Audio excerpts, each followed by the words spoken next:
मार्च 2019 में 200 किलोमीटर रफ्तार वाली हवाओं वाले इडाई चक्रवात ने मोजाम्बिक में कहर बरपाया। इसकी सीधी चोट बेइरा शहर पर पड़ी, जहां हेलेना डोरेगो रहती हैं। कुछ खिड़कियां ही उड़ गईं। हमने रस्सियों से उन्हें थामने की कोशिश की, लेकिन कुछ को फिर भी हवा ने उड़ा दिया। छत भी उड़ गई। ये अफ्रीका के इतिहास का सबसे खराब चक्रवात और मोजाम्बिक का सबसे भयानक मानवीय संकट था। 1,500 लोग मारे गए। चक्रवात के बहुत सारे शिकार हेलेना जैसे विकलांग लोग थे। हेलेना को बचपन में पोलियो हो गया था। उनके लिए परिवार का सहारा बहुत जरूरी था। अगर मैं अकेली होती तो न जाने क्या होता। हम कुल 11 लोग थे। खुशकिस्मती से मकान की बैठक हवा की मार झेल गई और परिवार सुरक्षित रहा।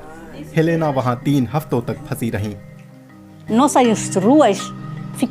हमारी सड़कें पानी, पत्थरों, घरों की टूटी छत के टीन टप्परों और पेड़ों की टहनियों से भर गई थी। सड़क मलबे से भर गई थी।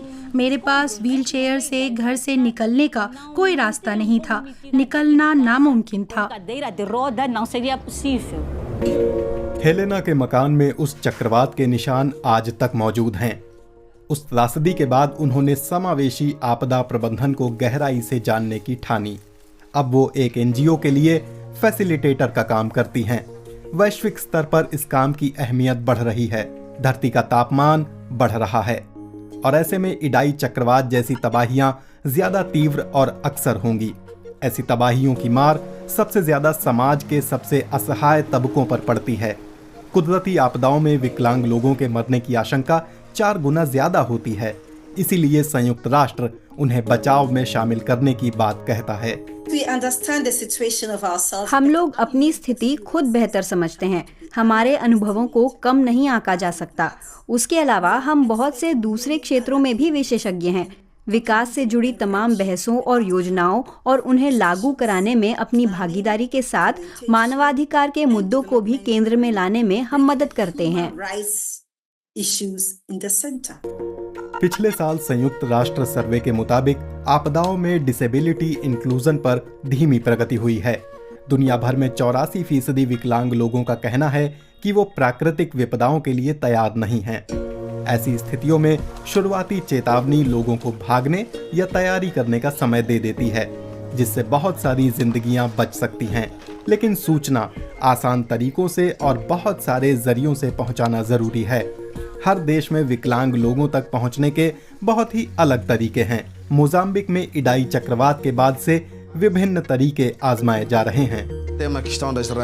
हमारे पास कई कम्युनिटी रेडियो स्टेशन हैं। Door to door information drives भी हम चलाते हैं।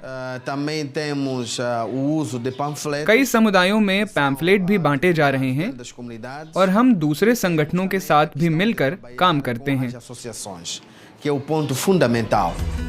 ये हेलेना के काम का हिस्सा है। वो अक्षमताएं मैनेज करने और प्रचंड मौसम की तैयारी के लिए समुदायों को ट्रेनिंग देती हैं। अगर दूसरा चक्रवात मोजाम्बिक में आता है तो सूचना और शरण कहां मिलेगी, ऐसे जरूरी निर्देश कई जिंदगियां बचा सकते हैं। मोजाम्बिक के अधिकारी और एनजीओ साइक्लोन सिमुलेशन एक्सरसाइज कर रहे हैं। इसके जरिए इमरजेंसी कर्मचारियों को विकलांग लोगों की जरूरतें पहचानना सिखाया जाता है। जैसे कभी कभार शेल्टर्स की जगह उन्हें हॉस्पिटल भेजा जाता है, क्योंकि लोग उनकी हालत समझ नहीं पाते। आपदा में मदद का काम समावेशी होना चाहिए और अलग अलग तरह की विकलांगता वाले लोगों की जरूरतों को ध्यान में रखा जाना चाहिए।